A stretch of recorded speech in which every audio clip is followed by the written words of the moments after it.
Alright guys, it's your queer millennial here, and oh, look, there's Buddha, my handsome boy.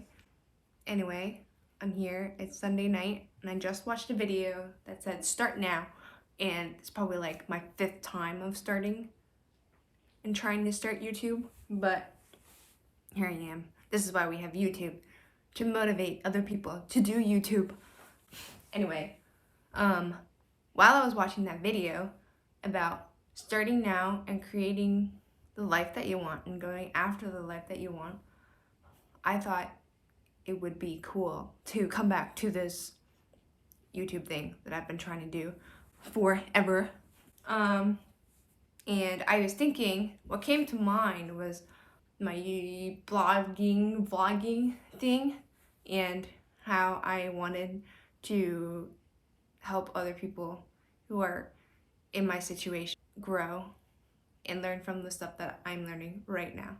So last time I talked about fear of, I guess, failure or fear of doing something new, and it was about going to evening shifts. I think I mentioned that.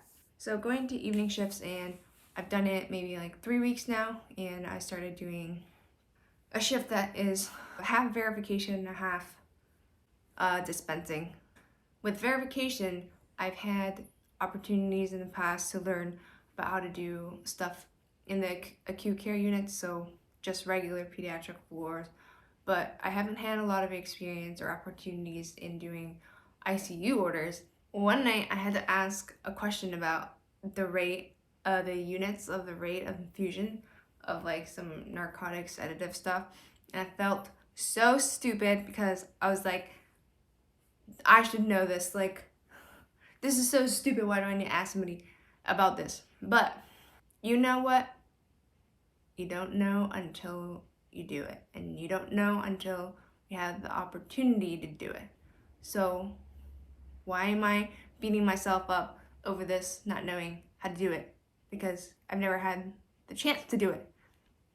And then what else happened was I had retimed an antibiotic inappropriately, and I got an email from one of our ICU pharmacists the next day about me retiming it when he already penned it to be a certain time for a reason.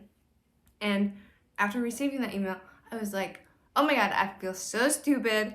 Like, it literally says in admin comments how you're supposed to time it, and I still didn't see that, or I didn't think about it, or I don't know. I was, you know what it was though? This is just an excuse, and well, I guess I can learn from it. The excuse is that it was really busy and I was trying to get through the queue as fast as I could. And what I can tell myself now is that you don't need to rush. Why are you rushing? It's better to slow down and to do an order correctly than to feel rushed by the amount of orders in the queue, because there's always going to be orders in the queue. So, okay, that's what me now would tell previous me. So after I got that email, I was like kind of discouraged, like, gotta go. Okay, there's like a roll of carpet like flipped up. I gotta fix it.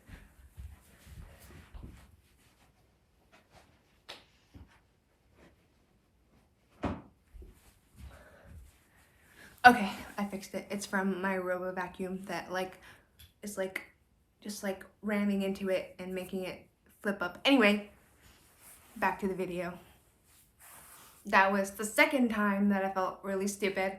And then the third incident, I didn't feel as stupid, but also it was like, wow, this is a lot and I have a lot to learn. And that was going to an ECMO code. So first of all, even throughout residency, I didn't really go to that many codes, and they weren't really like full-blown codes that really needed that many meds. And when I graduated residency, I never worked any ICU shifts, so I never went to any codes. And now I'm going to codes because I'm working evenings and there are less people. And even if I'm not the primary responder, I'm going to be the second responder.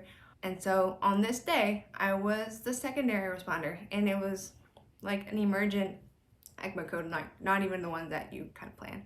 So that was an education, but it was a good education, and I'm really glad that I was able to go and had the opportunity to go on this day, and that there was another pharmacist there that was, really encouraging. And a lot of people that I'm realizing at work are very encouraging, and they understand that when you're first starting out, you don't understand something, and you're not stupid. You have the capability to learn and grow.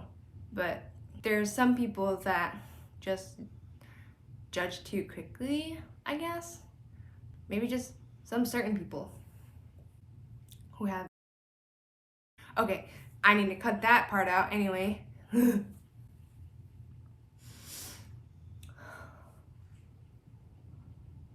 Anyway, what's my point? My point is, you shouldn't feel discouraged if you make mistakes or you feel stupid at work because you haven't been given the opportunities in the past. Whether it's asking a question that needs to be asked so that you can learn. People may judge you, but you know what?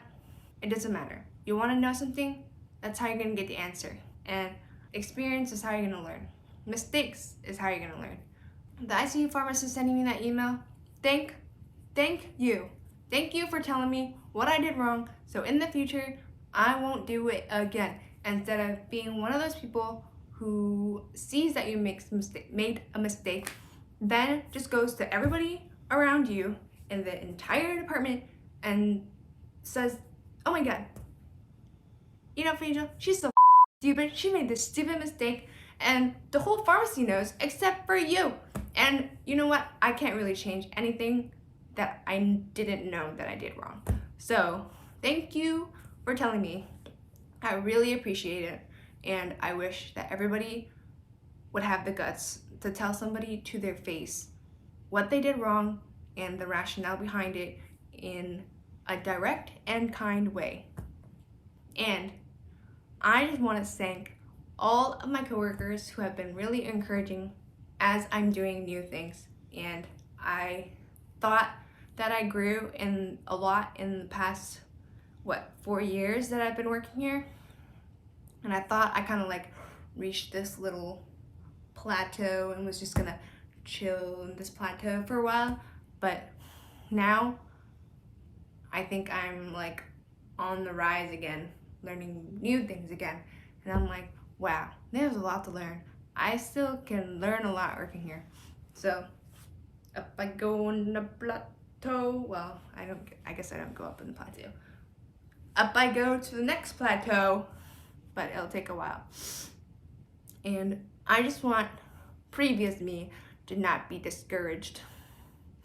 And there are good coworkers out there who have been in your shoes and are empathetic and will be willing to teach you, and you just need to find those people and believe them. Okay.